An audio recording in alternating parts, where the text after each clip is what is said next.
It was supposed to be a regular Thursday evening, just like any other. The office was nearly empty, the hum of the air conditioning filling the space as I worked late to catch up on reports. I had always been the type to stay ahead, pushing through late nights to ensure that everything was in order. But tonight, something felt different, an uneasy tension in the air that I couldn't quite shake. The soft click of the door echoed across the quiet office, and I looked up, startled. Standing there, framed by the dim light of the hallway, was my boss, James Carter. His sharp suit and confident stance were familiar, but tonight there was something about him that felt off. "Working late again, Jane?" he asked, his voice smooth but tinged with something I couldn't place. "Just finishing up," I replied, forcing a smile, trying to hide the unease stirring in my stomach. "What brings you here?" "I needed to speak with you," he said, stepping into the office, his usual authoritative presence softening for the first time I had ever seen. I stood up instinctively, wondering what could possibly be so urgent. James had always been the type to keep personal matters private, to maintain the walls between work and life. He had never crossed that line. But tonight felt different. "Is everything okay?" I asked, my voice a little more anxious than I meant it to be. He paused for a moment, his eyes meeting mine, searching. For a second, I thought he might say something casual, brush it off, and leave. But then his face hardened. The smile that usually made him so charismatic was gone, replaced by an intensity I'd never seen before. "I need to tell you something," he said quietly, his voice lower than usual, almost as if he were afraid someone might overhear. Something I should have said a long time ago. My heart skipped a beat. The weight of his words pressed against me like a heavy stone. "James, what's going on?" I asked, stepping closer to him, trying to read his expression. "I've been hiding something," he continued, his voice barely above a whisper. "Something you should have known a long time ago, but I've been too afraid to admit it." I felt my stomach tighten. What could he possibly be talking about? We had worked together for years, built a professional relationship based on respect. But now there was a rawness in his eyes, a vulnerability that I didn't recognize. "You don't have to say anything," I started, but he cut me off with a shake of his head. "No," he said firmly, "I need to. You deserve the truth." The room seemed to grow colder, the air thick with anticipation. I could feel the tension between us, electric and heavy. My hands trembled slightly as I gripped the edge of the desk, waiting for him to speak. "I've always admired you, Jane," he said, his voice almost too soft to hear. "More than you'll ever know. But it's not just admiration. It's something more. Something I've tried to bury because I knew it would ruin everything." I froze, unable to move, unable to speak. This couldn't be happening. He couldn't be saying what I thought he was saying. James Carter, the man who had been my mentor, my boss, was confessing something to me. Something that threatened everything I had ever known about my career, my future. "I never planned on this happening," he continued, his gaze locking onto mine. "But I can't pretend anymore, Jane. I've fallen in love with you." The words hit me like a thunderclap, leaving me speechless, paralyzed. My pulse raced, my mind spinning in circles. Was this some sort of joke? Some twisted power play?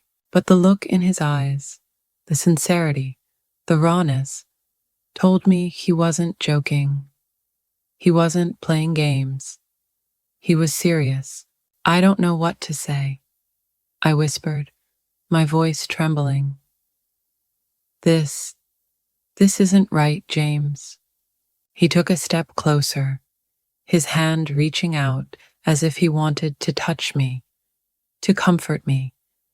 But I instinctively took a step back, the distance between us suddenly feeling too small, too dangerous. I know, he said quietly, his voice laced with regret. I know this is wrong. You've always been professional. You've never shown any sign of feeling the same way. But I can't keep pretending. I can't keep hiding this anymore. I didn't know what to do. What was I supposed to say to him? How could I even process this? The man I had respected, the one I had looked up to for years, was in love with me. I opened my mouth to speak, but the words wouldn't come. How could I respond to something so impossible? I understand if you don't feel the same way, he said, his voice barely above a whisper.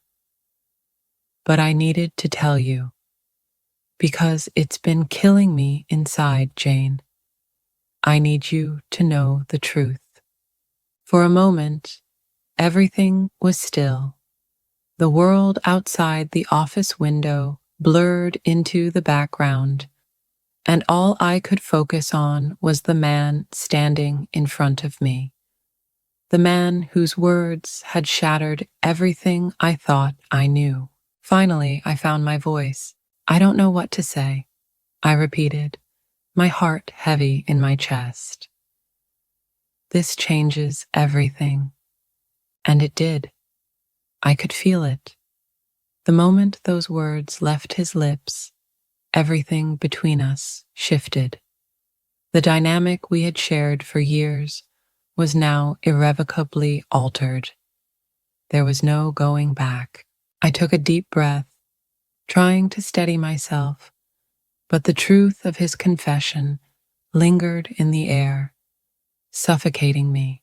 I need time to think, I said, my voice barely above a whisper. James nodded slowly, his eyes filled with a mixture of hope and regret. Take all the time you need, Jane, but just know, I'm here. I'll always be here. And with that, he turned and walked out of the office, leaving me standing alone in the dim light, my mind racing with thoughts I wasn't ready to confront. The next few days felt like a blur. I couldn't focus on anything but his confession. Every time I closed my eyes, his words echoed in my mind. I've fallen in love with you. It was impossible, unthinkable, and yet, somehow, I couldn't escape it. The weight of his admission sat heavy in my chest, and I could feel it every time I walked into the office, every time I caught sight of him across the room. It wasn't just his confession that had me reeling. It was the implications. If anyone ever found out, if anyone ever suspected what had happened, I'd lose everything. My career, my reputation, my sense of self. But at the same time, the desire inside me, the pull toward him, was undeniable. It was a fire I couldn't extinguish, no matter how hard I tried to put it out. I kept telling myself it was just a momentary lapse, that James had been under stress, maybe exhausted. Surely he didn't mean it. But the sincerity in his eyes, the raw emotion in his voice, It was all too real to ignore. By Friday, I had resolved to put it behind me. It was a slip, a fleeting moment of weakness, nothing more. I'd go back to my usual routine. I'd avoid him, focus on work, and let time dull the memory of that night. But as I walked into the office that morning, I found my resolve crumbling. James was standing by the coffee machine, his back turned to me, but I could feel him. I could feel the tension in the air, like a magnet pulling me toward him. My pulse quickened as I approached, my thoughts racing. I could do this. I could be normal, professional, just another day at work. But then he turned around and everything stopped. For a second, I forgot how to breathe. He was standing there, his eyes locked onto mine, his expression unreadable. There was no escaping it now. He knew, I knew, and the world around us felt like it had shifted on its axis. "Morning, Jane," he said, his voice cool, but with a hint of something deeper. "Morning," I replied, my voice too steady, too forced. There was an awkward silence as we both reached for our coffee cups at the same time. My hand brushed against his, and the jolt of electricity that shot through me was enough to make my knees weak. I quickly pulled back, hoping he hadn't noticed, hoping that I could keep my composure. But he had noticed. I could see it in his eyes, the way his gaze lingered a little longer than usual, the way his lips tightened as if he was fighting to say something he wasn't ready to. I quickly turned away, retreating to my desk, but I couldn't shake the feeling that he was watching me, waiting for something.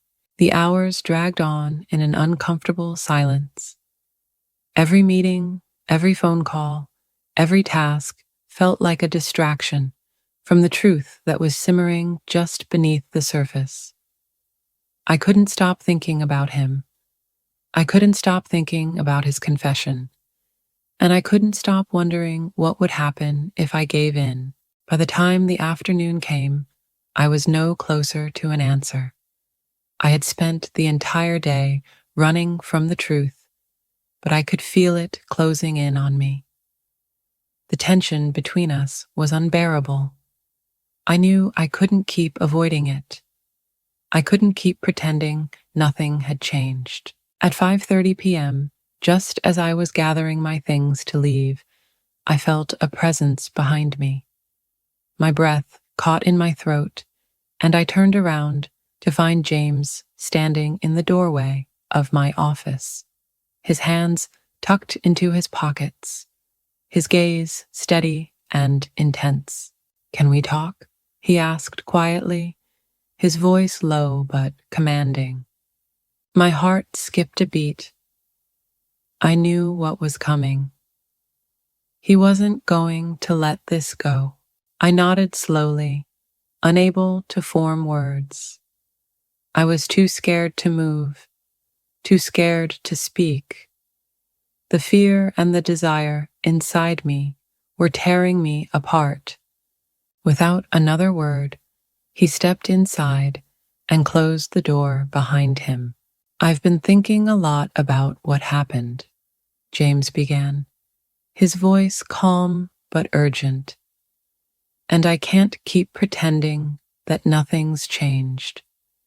We can't go back to how things were, not after what I said." I nodded, my heart racing. "I know," I whispered. "I feel it too." He took a step closer, and for a moment I thought he was going to touch me. My breath caught in my throat as I braced myself. But instead, he stopped just a few inches away, his eyes searching mine. "I don't want to force you into anything, Jane," he said, his voice quiet but filled with emotion. I just want you to know that I'm here. I'm not going anywhere. And if you feel the same way, we'll figure this out together. But if you don't, I'll respect your decision. The words hung in the air between us, heavy and laden with the weight of what we both knew was inevitable. I swallowed hard, my mind a whirlwind of conflicting emotions. What do I do? What do I feel? The question had been tormenting me for days. I took a deep breath and finally spoke. I don't know what to say, James. I'm scared. I'm scared of what this means for me, for us. But I can't ignore what I feel. He stepped closer, his hand gently reaching out to touch mine. Then let's take that first step together, he whispered. In that moment, I felt a rush of emotions, fear, excitement, anticipation, all swirling inside me. There was no turning back. We had crossed a line, and the consequences of that line were beyond anything I could have imagined. It happened so fast. One decision, one conversation, and everything I thought I knew about myself, about my career, about my future, seemed to shatter in an instant. James and I spent the next few hours talking, though neither of us had any clear idea of what we were saying. We were both in uncharted territory, standing on the edge of something we couldn't define yet, but both of us felt the pull to leap. It wasn't just the words between us. It was everything, the charged atmosphere, the way his hand lingered on mine, the way his eyes never left mine, as if he was waiting for me to make a move. I left the office that night, my heart pounding in my chest, my mind racing with confusion. I had told myself I would be strong, that I would keep my boundaries intact, that nothing could make me act impulsively. But now, standing on the edge of the unknown, I could feel the uncertainty growing inside me. What had we just done? The next morning, everything felt different. I woke up earlier than usual, my mind consumed with thoughts of James. The world outside seemed quieter, as if it was holding its breath, waiting for something to change. I couldn't shake the feeling that I was about to step into a new chapter of my life, one I couldn't control. I went into the office, trying to maintain my composure, but the weight of what had happened hung heavily on my shoulders. When I walked in, I was hyper-aware of James's presence. I could feel him watching me from across the room, and the simple act of meeting his gaze sent a rush of electricity through my body. But I couldn't bring myself to go to him, not yet. It wasn't until lunch, when the office had emptied out, that I finally found myself standing in front of his office door. I hesitated for a moment, my hand hovering over the doorknob. I wasn't sure what I was doing here. Was I going to confront him? Was I going to back out of everything we had talked about? I opened the door before I could talk myself out of it. James was sitting behind his desk, his eyes flicking up as I entered. He didn't speak immediately, and neither did I. We both knew why I was there. The silence stretched between us, thick with unspoken words. Finally he spoke, his voice low but steady. I've been thinking about what you said last night, about the choice we have to make. I nodded, feeling the knot in my stomach tighten. I can't stop thinking about it either. This is so complicated. I don't know what to do. James stood up, walking around his desk to stand in front of me. His proximity was both comforting and terrifying, and I felt my breath catch in my throat. It is complicated, he agreed, his voice softer now. But sometimes the most complicated things are the ones worth fighting for. I looked up at him, my heart hammering in my chest. I've spent my whole life doing things the right way, I confessed, my voice trembling. I've followed the rules, kept my distance, stayed professional. And now, this. This is so wrong. But I can't ignore how I feel, and I'm terrified of what happens if I give in. James reached for my hand, his fingers warm against mine. You don't have to be afraid. I'm not asking you to throw everything away. But I believe in what we have, Jane. I believe in us. And I think you do, too. His words were like a balm to my restless soul, but they only deepened my confusion. The tension between us was palpable. I could feel it in the way his hand lingered on mine, in the way his body leaned just a fraction closer to mine. But I didn't know if I was ready to take that step, to risk everything for something I didn't fully understand. I don't know if I can do this, I whispered, my voice barely audible. I don't know if I can handle what happens next. James's gaze softened, his thumb brushing gently over my knuckles. You don't have to decide right now, but we can't keep living in this limbo. Either we step forward, together, or we walk away and pretend like none of this happened. But I need you to know, Jane, I'm not going anywhere, and I don't think you can either. The sincerity in his voice sent a shiver down my spine. My heart was a whirlwind of emotions, caught between fear and desire. How could I just walk away? How could I ignore what had already been set into motion? I don't know if I can trust myself, I admitted, my voice thick with emotion. I don't know if I can trust that this is real, that we can make this work without everything falling apart. James leaned in closer, his breath warm against my ear. You can trust me, he whispered, and I trust you. I closed my eyes, the intensity of the moment overwhelming me. There was no turning back from this, no second chances. The road ahead was uncertain, dangerous even, but it was the only one I could see now. When I opened my eyes again, I knew what I had to do. I wasn't going to walk away. Not from him, not from this. I'm in, I said softly, my voice steady despite the storm inside me. Let's do this. I thought I was ready for the consequences. I told myself that once I made the decision, I would stand by it, no matter how much it scared me. But as the days passed, the weight of my choice began to sink in.